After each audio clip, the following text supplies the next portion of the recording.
నమస్తే రైతు సోదరులకు శుభోదయం నేలతల్లి కార్యక్రమానికి స్వాగతం. శుభోదయం వేళ రైతుల ఆశలు చిగురించేలా, వారు ఆర్థిక ప్రగతిని సాధించేలా అభ్యుదయ రైతుల అనుభవాలతో పాటు సాగులో వినూత్న ప్రయోగాలు చేస్తూ సత్ఫలితాలను సాధిస్తున్న సాగుదారుల విజయగాథలను మీ ముందుంచుతోంది మీ నేలతల్లి. ఇవాంటి కార్యక్రమంలో కరోనా వంటి విపత్కర పరిస్థితులను సైతం తట్టుకొని సమగ్ర పద్ధతులను పాటిస్తూ సేద్యం చేస్తూ మార్కెటింగ్లోనూ వినూత్న విధానాలను అనుసరిస్తూ లాభాలను గడిస్తున్న జగిత్యాల జిల్లా రైతు ఉపాధ్యాయుడి విజయగాథను తెలుసుకుందాం పదండి.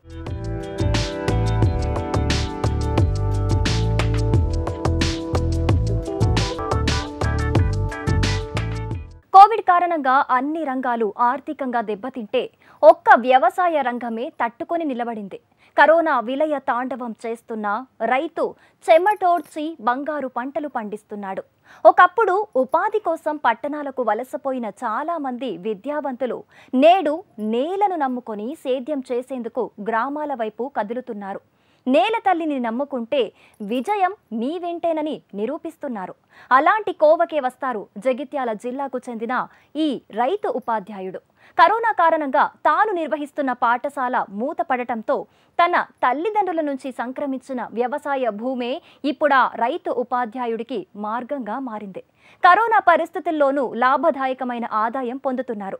వినూత్న విధానాలను అనుసరిస్తూ విభిన్న ఉద్యాన పంటలను సాగు చేస్తూ స్ఫూర్తిదాయకంగా నిలుస్తున్నారు రైతు ఎడమల మల్లారెడ్డి.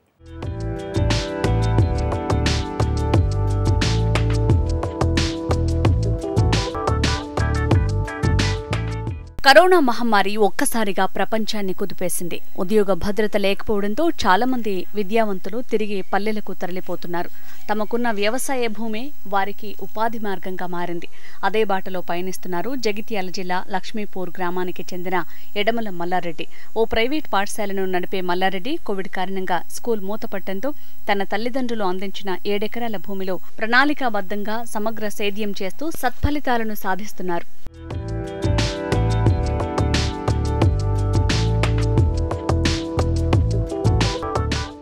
మల్లారెడ్డిది వ్యవసాయ కుటుంబం. వీరికి 7 ఎకరాల సొంత భూమి ఉంది. ఆ నేలే ఇప్పుడు రైతుకు ఉపాధి కల్పిస్తోంది. మిగతా రైతుల్లా మూస ధోరణులు అనుసరించలేదు మల్లారెడ్డి. సేద్యాన్ని ఆషామాషిగా మొదలుపెట్టలేదు. చుట్టుపక్కల రైతులు చేస్తున్న పొరపాట్లను గుర్తించారు. ఏ పంటకు గిట్టుబాటు ఉందో గ్రహించారు. ఏ పంట వేస్తే లాభాలు అందుతాయో తెలుసుకున్నారు.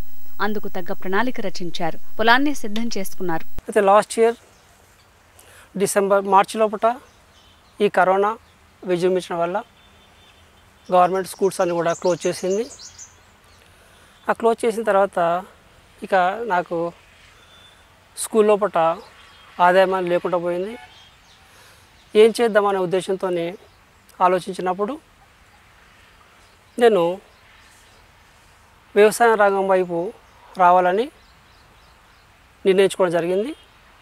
ఇలా నిర్ణయించుకోవడానికి కూడా ముఖ్య కారణం ఏంటంటే మాది అగ్రికల్చర్ ఫ్యామిలీ కాబట్టి మాకు వారసత్వంగా వచ్చినటువంటి 7 ఎకరాల భూమి నాకు ఉంది. ఆ భూమి లోపల వ్యవసాయం చేయాలని నేను నిర్ణయించుకొని ఇటు అగ్రికల్చర్ వైపు రావడం జరిగింది. నాకున్నటువంటి ఈ 7 ఎకరాల భూమి లోపల నేను ముందుగా ఈ భూమిని అంతా కూడా లెవలింగ్ చేసేసుకొని, తర్వాత ఫెన్సింగ్ వేసేసుకొని, ఒక బావి తవ్వించుకొని, తర్వాత ఇక్కడ ఒకటి చిన్న కోళ్ళకు వీటికి షెడ్ ఏర్పాటు చేసేసుకొని నేను వ్యవసాయం స్టార్ట్ చేయడం జరిగింది. ముందుగా వ్యవసాయం చేద్దాం అనుకున్నప్పుడు మనం ఏ పంటలు వేస్తే బాగుంటుంది, ఎట్లా చేస్తే బాగుంటుంది అని ఆలోచించడం జరిగింది. అయితే నాకు ఈ మిగతా రైతుల్లాగా ఈ వరి పండించడమో, పసుపు పండించడమో ఇలా చేసి మిగతా రైతుల్లాగా ఇబ్బంది పడడం నాకెందుకు నచ్చలేదు. దాంతో నేను హార్టికల్చర్ సైడ్ వెళ్తే బాగుంటుందని చెప్పేసి ఆలోచన చేయడం జరిగింది. ఈ హార్టికల్చర్లో కూడా మనం ఎలాంటి ఫ్రూట్స్ వేస్తే బాగుంటుంది, ఏవైతే బాగుంటుందని ఆలోచించినప్పుడు ఇక్కడ మా ఏరియా లోపల చాలామంది రైతులు మామిడి తోటలు వేసిండ్రు. ఆ మామిడి తోటలు వేసి రైతులు చాలామంది కూడా మామిడి తోటల మీద సరైన ఆదాయం రాక ఇబ్బంది పడుతున్నారు. ఇంకా దానికంటే మనం మామిడి తోట కాకుండా ఇంకా డిఫరెంట్గా ఇంకేదైనా ఆలోచిద్దాం అనే ఉద్దేశంతో నేను అక్కడ ఇక్కడ చాలా చోట్ల ఈ పండ్ల తోటలు చూడడం జరిగింది. చూసినప్పుడు నాకు ఈ ఉన్నట్లలో బెస్ట్గా అంజీరా వేస్తే బాగుంటుందని చెప్పేసి నాకు అక్కడ రైతులు చెప్పడం జరిగింది. తర్వాత అంజీరా ఒకటి నేను సెలెక్ట్ చేసుకున్నాను. ఇది నేను అంజీరాను బెంగళూరు నుండి అంజీరా ప్లాంట్స్ అని తెప్పించుకోవడం జరిగింది. ఇప్పుడు నేను వేసినటువంటి అంజీరా ఇది బ్రౌన్ టైగర్ వెరైటీ. ఇది ఫ్రూట్ క్వాలిటీ బాగుంటుంది, టేస్ట్ బాగుంటుంది. తర్వాత ఇది క్రాప్ కూడా బాగా వస్తుంది. దాదాపు 2 ఎకరాల్లో నేను ఈ బ్రౌన్ టర్కీ అంజీరాను పండించడం జరుగుతుంది. ఇది నేను పెట్టిన తర్వాత 6 మంత్స్ నుండి నాకు ఈ బ్రౌన్ టర్కీ అంజీరా అనేది క్రాప్ స్టార్ట్ అయింది. దాదాపు నాకు ఈ 2 ఎకరాల నుండి రోజు ఒక 10-20 కిలోల అంజీరా ఫ్రూట్ వస్తుంది. 7 ఎకరాల భూమిని 5 నుంచి 6 కమతాలుగా విభజించి చుట్టూ కంచె వేసుకున్నారు. పశువుల పెంటను వేసుకుని నేలను సేద్యానికి అనుకూలంగా మార్చుకున్నారు. మిగతా రైతుల్లా వరి, పసుపు పంటల సాగు చేయకుండా సంవత్సరంలోని 365 రోజులు ఆదాయం అందే వచ్చే పండ్ల తోటల్ని సాగు చేశారు. అంజీర్, తైవాన్ జామ, యాపిల్ బేర్, మామిడి పండ్ల తోటల్ని సాగు చేస్తున్నారు. గట్ల వెంబడి బార్డర్ క్రాప్గా సీతాఫలం మొక్కల్ని నాటుకున్నారు. బెంగళూరు, హైదరాబాద్, జడ్చర్లలోని నర్సరీలతో పాటు ఆన్లైన్లోనూ కొన్ని మొక్కలు కొనుగోలు చేశారు. ఇంకా 3 ఎకరాల లోపల నేను జామ ఎంచుకోవడం జరిగింది. జామ లోపల కూడా 1 ఎకరన్నర లోపల తైవాన్ వైట్, తర్వాత ఇంకొక ఎకరన్నర లోపల తైవాన్ పింక్ నేను నాటడం జరిగింది. ఈ తైవాన్ పింక్ తర్వాత తైవాన్ వైట్ ఈ ప్లాంట్స్ నేను జడ్చర్ల కృష్ణారెడ్డి గారి నర్సరీ నుండి ఇవన్నీ నేను తెప్పించి ఇక్కడ నాటడం జరిగింది. ఇవి కూడా మనకు పెట్టిన 6 నెలల నుండి క్రాప్ స్టార్ట్ అయింది. ఇప్పుడు వీటి నుండి కూడా నాకు దాదాపు రోజు ఈ తైవాన్ వైట్ నుండి ఒక 10 కిలోలు, తర్వాత పింక్ నుండి ఒక 20 కిలోలు, ఇట్లా మనకు దాదాపు ఒక రోజు 20-30 కిలోల జాంపండు ఇప్పుడు వస్తుంది.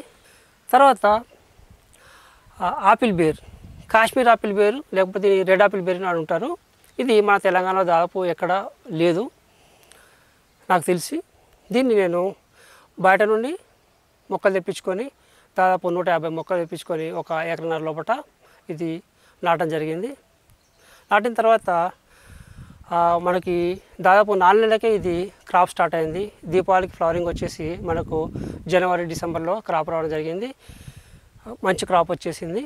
దీని ద్వారా కూడా నాకు దీన్ని కూడా నేను తోటలో అమ్మకం చేసుకోవడం జరిగింది. దీని ద్వారా కూడా నాకు మంచి ఇన్కమ్ వచ్చింది. దాదాపు కిలో 70-80 రూపాయల చొప్పున ఇది నేను అప్పుడు అమ్ముకోవడం జరిగింది.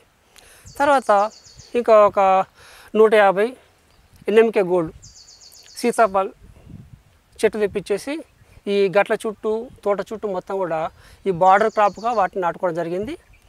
ఇవి ఇంకా క్రాప్ స్టార్ట్ కాలేదు. దాదాపు మనకి వర్షాకాలం తర్వాత ఇవి కూడా మనకు క్రాప్ స్టార్ట్ అయ్యే అవకాశం ఉంది. వీటి ద్వారా కూడా నాకు మంచి ఆదాయం వస్తుందని నేను అనుకుంటున్నాను. తర్వాత ఇంకొక 3 ఎకరాల లోపల మామిడి చెట్టు నాటడం జరిగింది. సంగారెడ్డికి వెళ్ళి సంగారెడ్డి ఈ పల్లి పరిశోధన కేంద్రం నుండి దాదాపు ఒక 25 రకాల మామిడి చెట్లు తీసుకొచ్చాను. డిఫరెంట్ వెరైటీస్ 25 రకాలు తీసుకొచ్చేసి దాదాపు 300 మ్యాంగో ప్లాంట్స్ నేను నాటడం జరిగింది. సేద్యాన్ని ఓ సవాల్గా తీసుకున్నారు మల్లారెడ్డి. సాధారణ రైతులకు భిన్నంగా సేంద్రియ విధానంలో సమగ్ర సేద్యం చేస్తున్నారు. ప్రధాన పంటలుగా పండ్లు సాగు చేస్తూనే అందులో అంతర పంటలుగా కూరగాయలు పండిస్తున్నారు. అదనంగా తోటలోనే ఓ షెడ్డు నిర్మించి నాటుకోళ్లు, బాతులు, కుందేళ్లను పెంచుతున్నారు. పండ్ల తోటల నుంచి ఆదాయం వచ్చేందుకు కాస్త సమయం పడుతుంది కాబట్టి కూరగాయల విక్రయం ద్వారా పెట్టుబడి సొమ్మును రాబట్టుకుంటున్నారు. సాగులో రైతు నష్టపోకూడదు. ఇదే ఈ ఉపాధ్యాయుడి రైతు సెంటిమెంట్. అందుకు తగ్గట్లుగానే ఆయన విధానాలున్నాయి. ప్రధాన పంటగా పండ్ల తోటల్ని సాగు చేస్తూనే అంతర పంటలుగా కూరగాయల్ని పండిస్తున్నారు మల్లారెడ్డి. తద్వారా పెట్టుబడికి కావలసిన ఆదాయం లభిస్తోందంటున్నారు.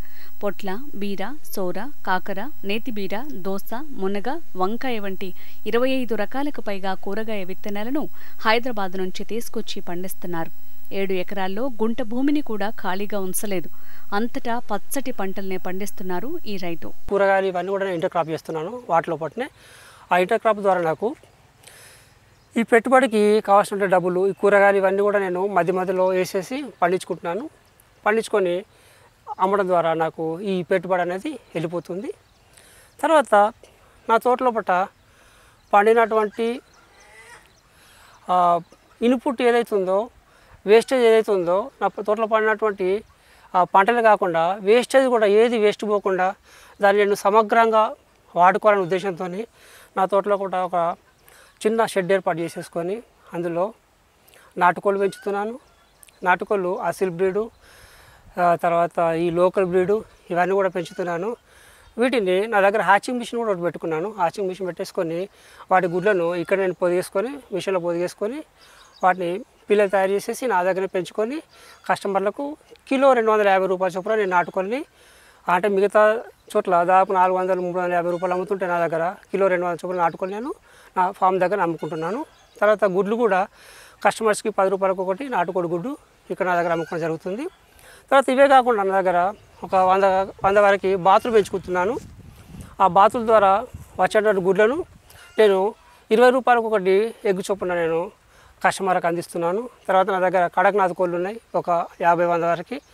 ఆ కోళ్ళ ద్వారా కూడా ఆ కోళ్ళ గుడ్లు ఆ కోళ్ళు అమ్ముకోవడం ద్వారా కూడా నాకు మంచి ఆదాయం వస్తుంది.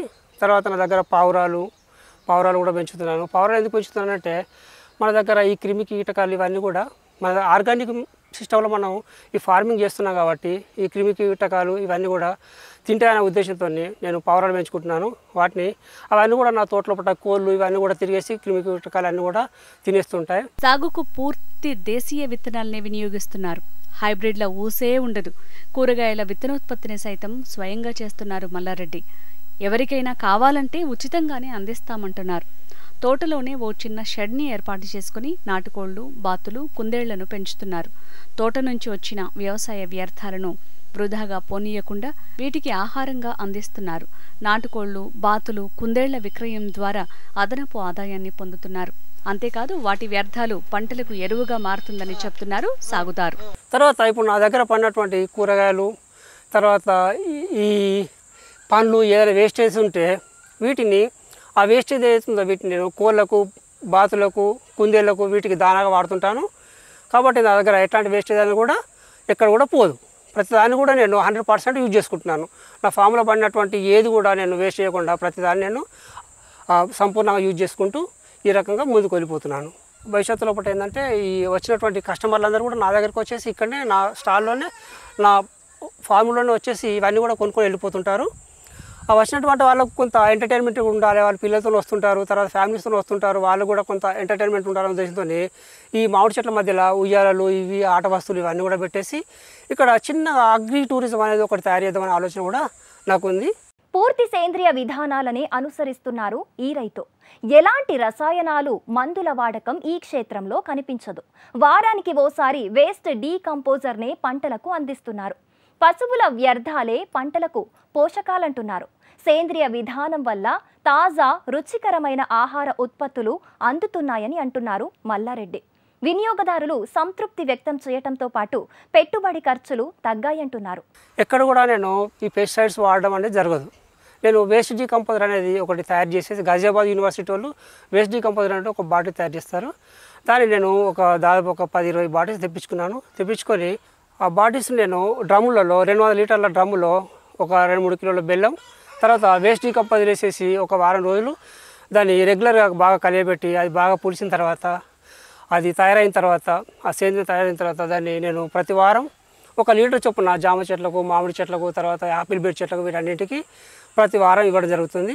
కంప్లీట్గా ఈ సేంద్రియ ఎరువుల ద్వారా నేను ఈ ఫార్మింగ్ చేయడం జరుగుతుంది. దీని ద్వారా ఏమవుతుందంటే నేను కస్టమర్లకి మంచి ఫ్రెష్ తర్వాత ఆర్గానిక్ పండ్లు, కూరగాయలు అందిస్తున్న సంతృప్తి ఒకటి మిగులుతుంది. తర్వాత నాకు ఈ కెమికల్ మీద పెట్టేటువంటి ఖర్చు అనేది బాగా తగ్గిపోతుంది. రేర్ ఫ్రూట్ ప్లాంట్స్ అన్నీ కూడా నేను వివిధ నర్సరీల నుండి సేకరించేసి నాటడం జరిగింది. నా దగ్గర దాదాపు ప్రతి ఫ్రూట్ ప్లాంట్ ఉంది.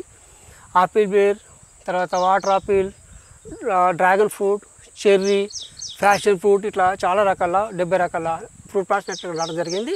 తర్వాత నా దగ్గర పండించే కూరలు అన్నీ కూడా దేశీ విత్తనాలే. సేంద్రియ వ్యవసాయం చేయటమే కాదు, పంటను అమ్మటంలోనూ వినూత్న పద్ధతిని పరిచయం చేశారు మల్లారెడ్డి.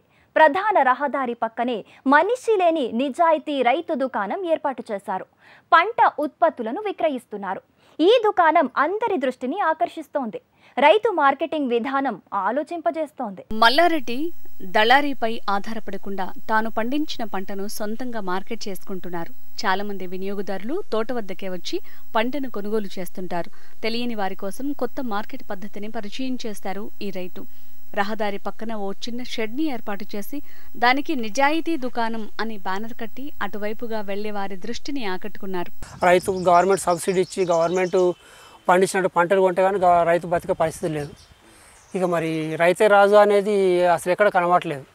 నేనేమనుకున్నానంటే రైతే రాజులాగానే మనం వ్యవసాయం చేయాలనుకున్నాను. నేను రైతే రాజు మనం నిరూపించాలనుకున్నాను. దాని కొరకే నేను ఈ రకంగా మనం కొంచెం డిఫరెంట్ పద్ధతిలో కొంచెం కొత్త పద్ధతులు చేసేసి మనం ఈ రకంగా మనం డైరెక్ట్ మార్కెటింగ్ చేసుకుంటే రైతు ఖచ్చితంగా సక్సెస్ అవుతాడనే ఉద్దేశంతో నేను ఈ సిస్టాన్ని ఫాలో అవ్వడం జరుగుతుంది. నేను ఏంటంటే ముందుగా స్టార్టింగ్లో నా దగ్గర ఉన్నటువంటి వెజిటేబుల్స్ ఇవన్నీ కూడా తీసుకొని పండ్లు ఇవన్నీ కూడా తీసుకొని నేను మార్కెట్కి వెళ్ళడం జరిగింది. అక్కడ నేను ఒక వారం రోజులు నేను ఆ రకంగా మార్కెటింగ్ చేశాను. చేసిన తర్వాత ఏంటంటే నేను షాక్ అయిపోయాను. అక్కడ చూసిన తర్వాత మనం ఇంత 6 నెలలు సంవత్సరం కష్టపడి పండిస్తే వాళ్ళు తక్కువ ధరకు కొనేసి మన కళ్ళ ముందటనే మన దగ్గర 50 రూపాయలకు ఉన్నటువంటి అంజూర పండ్లను వాళ్ళు అక్కడ 100 రూపాయలకు 200 రూపాయలకు అమ్ముతున్నారు వాళ్ళు. అది నాకు బాధేసింది. నాకు అప్పుడు ఏమనిపించింది అంటే దానికంటే మనమే కస్టమర్లకు మన తోట దగ్గరనే తక్కువ రేటుకు అందిస్తే బాగుంటుంది కదా, అనవసరంగా ఈ మధ్యవర్తులు ఎందుకు బతికించిన ఉద్దేశంతో ఇక అప్పటి నుండి మార్కెట్కి తీసుకెళ్ళడం బంద్ చేసేసి నా దగ్గరనే మెల్లమెల్ల మార్కెటింగ్ డెవలప్ చేసుకోవడం జరిగింది. తీసుకెళ్ళే కస్టమర్లు కూడా చాలా హ్యాపీగా ఉన్నారు. కస్టమర్స్ కూడా అందరూ కూడా ప్రతిరోజు నాకు పొద్దున్నే ఫోన్ చేస్తుంటారు. లేకపోతే నైట్ ఒక రోజు ముందుగా నైట్ ఫోన్ చేస్తారు. నాకు ఇన్ని కిలోలు కావాలి, అన్ని కిలోలు కావాలి, కొంచెం నాకు ఈ రోజు పెట్టండి, ఎట్లా నాకు ఇవ్వాలని చెప్పేసి వాళ్ళు ముందే రిక్వెస్ట్ చేస్తుంటారు. ఈ షెడ్లో ఎవరు ఉండరు. ఏ కూరగాయల ధర ఎంత అన్నది బోర్డుపై రాసిపెట్టుంటుంది. అంతే.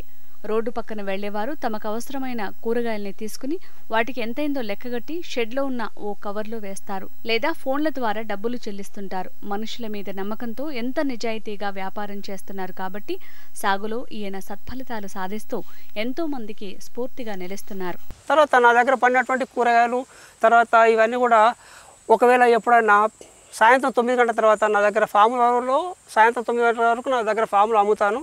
ఒకవేళ మిగిలిపోయినప్పుడు ఏం చేస్తాను అంటే నేను అక్కడ రోడ్డు పైన ఒక చిన్న స్టాల్ ఏర్పాటు చేశాను, నిజాయితీ షాప్ అని చెప్పేసి. అక్కడ ఎవరు మనుషులు కూడా అమ్మడానికి ఉండరు. నేను అక్కడ చిన్న ఒక బోర్డు ఏర్పాటు చేశాను. నా దగ్గర ఉన్నటువంటి కూరగాయలన్నీ కూడా తీసుకుని వెళ్ళి అక్కడ ఆ షాప్లో పెడతాను. షాప్లో పెట్టేసి అక్కడ మనుషులు ఎవరు కూడా ఉండరు. అక్కడ చిన్న ఒకటి కౌంటర్ ఏర్పాటు చేశాను. ఆ కౌంటర్లో డబ్బులు వేసేసి వాళ్ళకి కావాల్సినటువంటి కూరగాయలు అన్నీ కూడా కస్టమర్లే తీసుకుని వెళ్ళిపోతుంటారు. పంటలన్నింటినీ సేంద్రియ విధానంలోనే పండిస్తూ ఉండటం, జగిత్యాలకు దగ్గరలోనే పొలం ఉండటంతో చాలా మంది వినియోగదారులు నేరుగా తోటకే వచ్చి పండ్లు, కూరగాయలు, గుడ్లు తదితర ఉత్పత్తులు కొనుగోలు చేస్తున్నారు. తద్వారా సంవత్సరంలోని 365 రోజులు ఆదాయం పొందుతున్నారు మల్లారెడ్డి. ప్రతిరోజు పెట్టుబడులు పోను 5 నుంచి 6 వేల వరకు ఆదాయం లభిస్తుందంటున్నారు.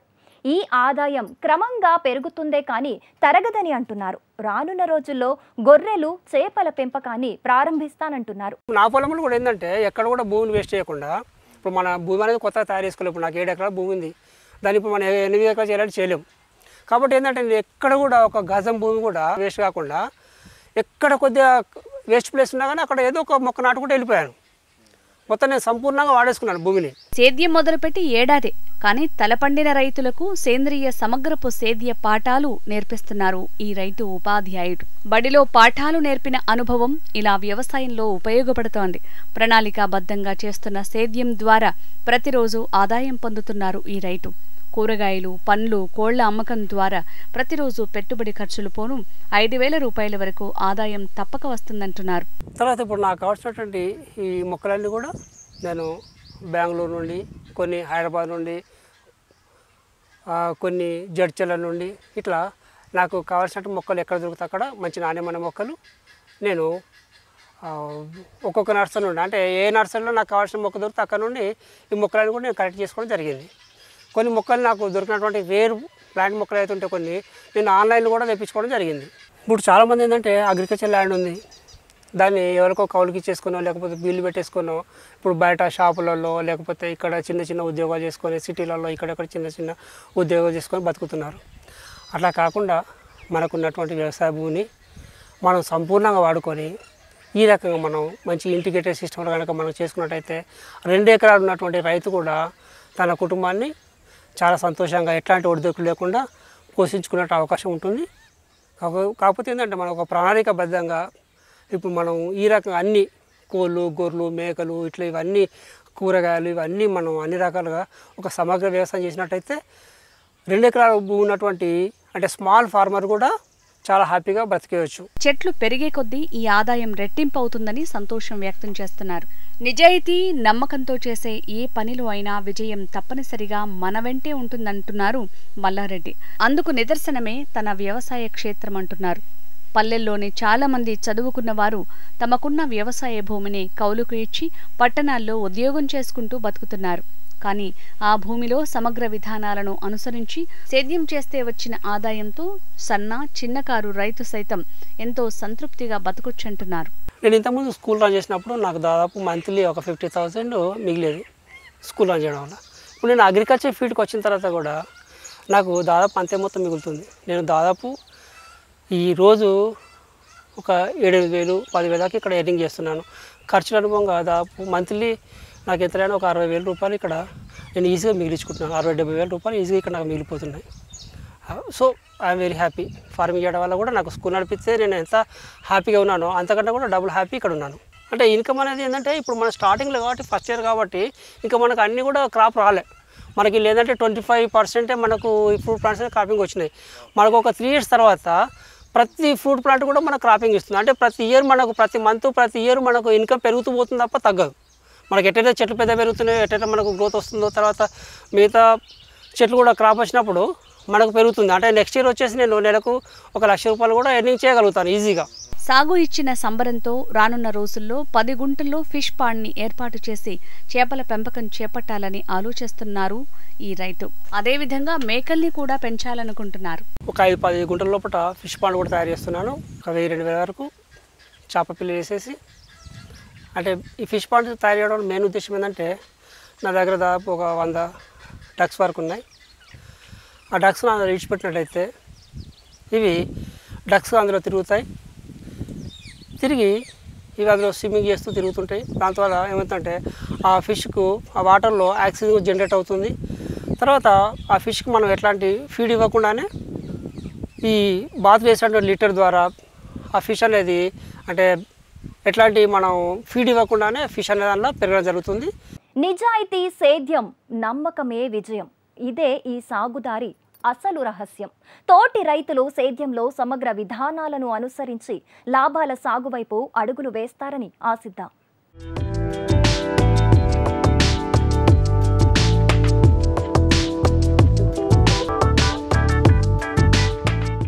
ఈరోజు ప్రసారమైన కార్యక్రమంతో పాటు సాగుదారులకు ఉపయోగపడే సేద్య సమాచారం, అభ్యుదయ రైతుల అనుభవాల కోసం HMTV అగ్రి యూట్యూబ్ ఛానల్ని సబ్స్క్రైబ్ చేసుకోండి. ఇది ఇవాల్టి నేలతల్లి కార్యక్రమం. నమస్తే.